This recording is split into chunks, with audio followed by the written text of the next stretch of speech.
you're working as a team. Where's the lamb sauce? Ah, Hell's Kitchen. The show that taught us the only thing hotter than a flaming pan was Gordon Ramsay's temper. Back when reality TV was raw, loud, and actually about talent, not TikTok dances and teary confessionals. It wasn't a show, it was war. Fuck you, you fucking bitch. Fuck all you. A culinary battlefield where dreams and risottos went to die. Ramsay, a Michelin-starred drill sergeant with 10 espresso shots of rage and the vocabulary of a pirate on fire. But that was then. Now, it's slow-mo tears.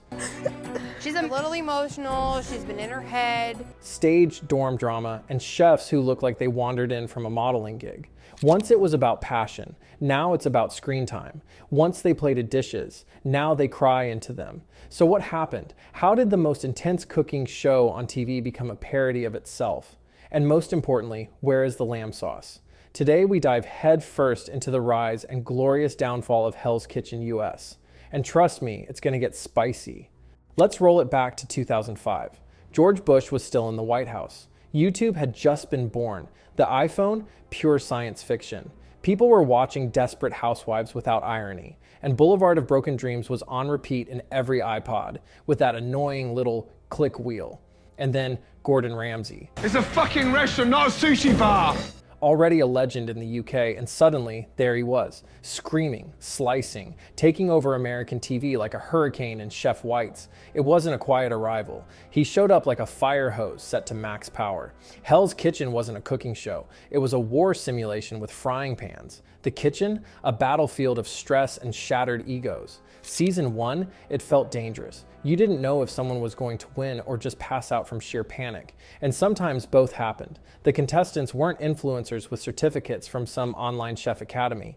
These were people with kitchen scars, like Elsie Ramos, the single mom who bulldozed through trained professionals using nothing but soul and homemade gravy. Or Michael Ray, the first ever winner, who turned down the grand prize on national TV. That I now want to make you an offer. Yes. Yes. Well done. Because he'd rather work under Ramsay than take a cushy title. Who does that? Someone who came to cook, not to be famous. And Ramsay, that man was at his absolute peak. Yes, he yelled. Yes, he swore like a drunken sailor with a bell pepper allergy. But there was purpose behind the madness. He'd call you a useless sack of Yankee Doodle shite and then show you exactly how to fix your raw chicken. He cared about quality, not drama, not ratings, just cook well or get out. Every dinner service was a ticking bomb. Contestants would literally collapse. In season 2, Maribel had to be carried out in an ambulance after collapsing in the middle of service. The next day, she came back, no speeches, just pure fire. In one episode, Ramsay kicked out an entire brigade because not one of them could poach an egg. Get out. Leave me alone.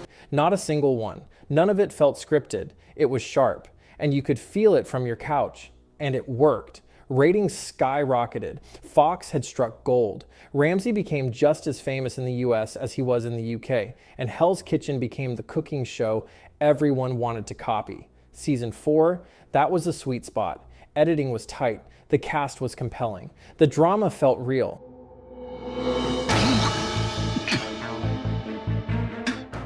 You didn't just watch to see who would win. You watched to see who deserved to. But hey, like anything left on the burner too long, it eventually starts to burn. It didn't crash overnight. Hell's Kitchen didn't explode in a fireball of bad risotto and flying lamb sauce. It simmered into irrelevance. At first, you didn't even notice. A little extra dramatic music here. A monologue dragged out just a bit too long there. All the brushing of the teeth. Think everything's gone in those bathrooms. We need them clean. Then suddenly, half the episode was about someone stealing shampoo in the dorms instead of who ruined the scallops. The editing bloated, the stakes inflated. What once was raw and intense now felt like a soap opera filmed in a kitchen. Every burned steak became a national emergency. Every raised voice got the full 5-minute slow motion treatment, cue tragic piano, grayscale flashbacks, and reaction shots that felt pulled from a courtroom drama.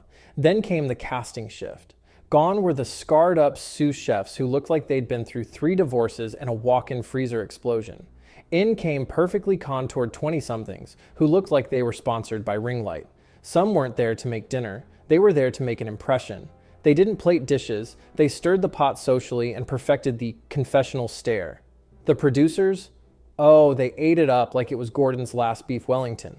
Then came season 15, the infamous walkout. A contestant quit mid-service, not because they were injured, not because they fainted, but because Gordon yelled. I'm done. You're done. Leave me alone. Leave me alone. And if that wasn't enough drama, contestant Frank Calla made headlines for something worse. Sexist remarks. He claimed he wouldn't take orders from a woman and said female chefs should go back to where they came from. The backlash was immediate. Even the US Marines distanced themselves from him. And Hell's Kitchen, the show that once prided itself on grit and backbone, treated it all like a Greek tragedy. Slow zoom on the exit door. Whispered commentary from the peanut gallery. Dramatic cut to Gordon, looking like Zeus on a day off. Flashbacks, swelling violins, existential voiceovers.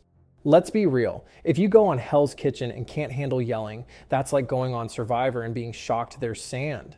This moment quietly cracked the illusion. The kitchen was no longer a crucible of high-stakes discipline, it was a drama incubator. Emotional fragility wasn't just tolerated, it was weaponized. Fragility made for better clips. Tears meant engagement. Outbursts meant virality. The psychological tension stopped being about food pressure and started being about manufactured meltdown. Are you? I'm not as fucking. Look at me in the eyes! Not as pissed as I am! You fucking are! You weren't watching chefs under fire. You were watching cast members following direction. Why so emotional? Try surviving in a pressure cooker with cameras in your face, no sleep, and producers whispering, "More tears, please." And the worst part? The cooking faded into the background. Whole scenes showed zero food, just dorm arguments and diary cams. And when dishes finally appeared, it was the same old Groundhog Day lineup. Risotto, scallops, Wellington, repeat. Like the writers copy-pasted last season's script and just changed the haircuts. Each season became a formula, a soft reboot of the last. New names, same narratives, same villain arc, same redemption arc, same finale soundtrack you could hum in your sleep. And I'm fucking out of here! And the winners? Forgettable. You don't remember who won. Hell, they probably don't either. Somewhere along the way, the focus drifted. The chefs became background noise, and the moments took center stage. The sound bites got louder. The stakes got faker. And by the end of it, you weren't sure if you were watching a cooking show or a highlight reel with a side of scallops. But the worst was still to come. Let's revisit that question. What exactly happened to Hell's Kitchen? When did it stop being a test of skill and start being a theatrical spectacle? The answer, or at least a big part of it, lies in season 18. If you're looking for the exact moment Hell's Kitchen officially jumped the shark, it's this, season 18. The season where they brought back former contestants to compete against new ones. Redemption arc meets weird sequel energy. At first you think, okay, that could be fun. Maybe the veterans will school the newbies, show their growth. But what we got, a reality TV rerun in disguise. The veterans looked like they were reenacting their highlight reels. The newbies, background noise, like extras who showed up to the wrong show.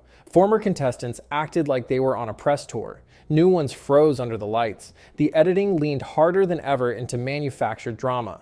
Zoom-ins, whispered threats, and more slow-mo than a Zack Snyder movie. We saw more tears than tomatoes. Entire episodes unfolded with barely a glimpse of what was actually plated. Gone were the kitchen shots, the breakdowns, the brutal but educational critiques. Instead, it was all emotion, all reaction, all surface. According to former contestants, many confrontations were reshot or pushed by the crew. Hell's Kitchen now felt more scripted than spontaneous. Budget cuts led to cheaper sets, fewer cooking scenes, and more time in the confessional chair. The kitchen wasn't the stage anymore, it was the waiting room. And then there's the so-called grand prize. Once the winner got to lead a real kitchen under Ramsay's name. Now, an executive chef position, with an asterisk. Take Corey Sutton, season 19's winner. Wow, I won.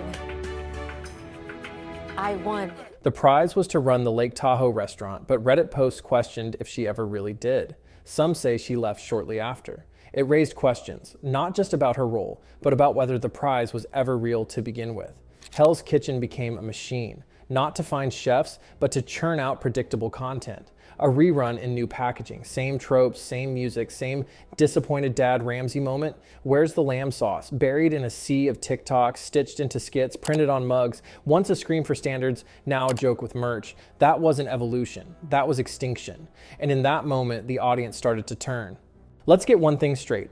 The audience sees everything. They notice. The subreddit started roasting the show with every new season.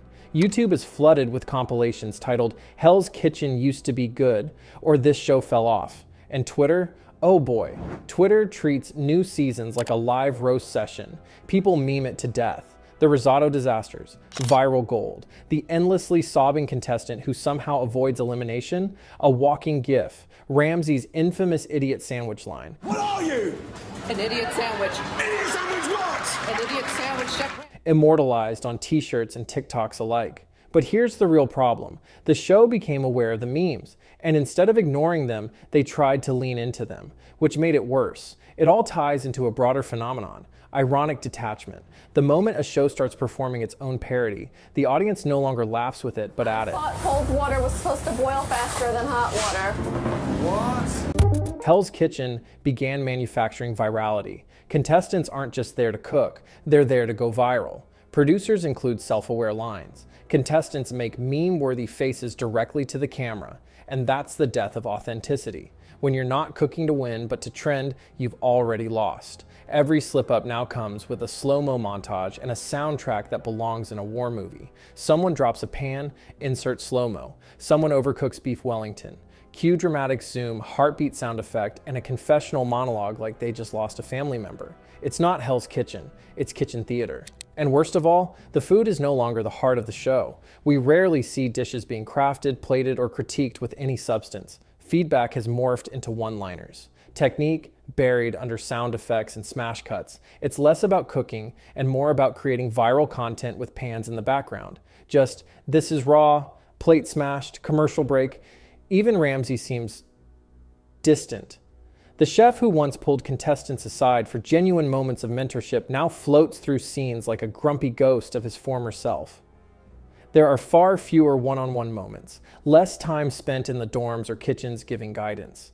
Some fans speculate it's because he's too busy running his empire. Others think he's just tired of pretending the stakes are still real. Either way, the spark is gone. So let's return to the big question. Can Hell's Kitchen still be saved?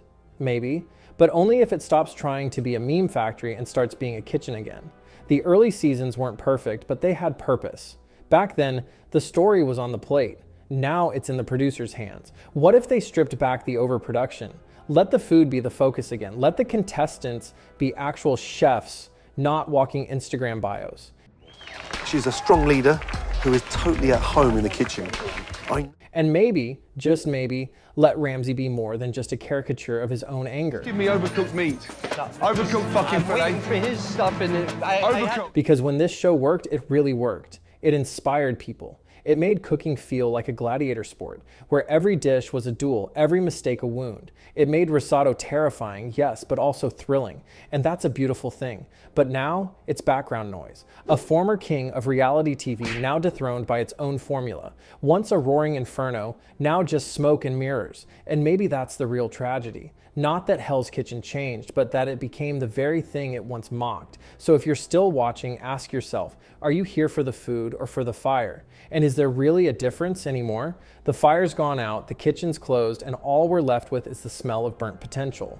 And hey, if you enjoyed this deep fried dive into reality TV chaos, go ahead and hit that subscribe button. It's free, unlike Ramsay's patience. Smash that like button like it's a raw scallop and drop your favorite Hell's Kitchen meltdown in the comments. See you in the next episode, where hopefully no one burns the risotto again.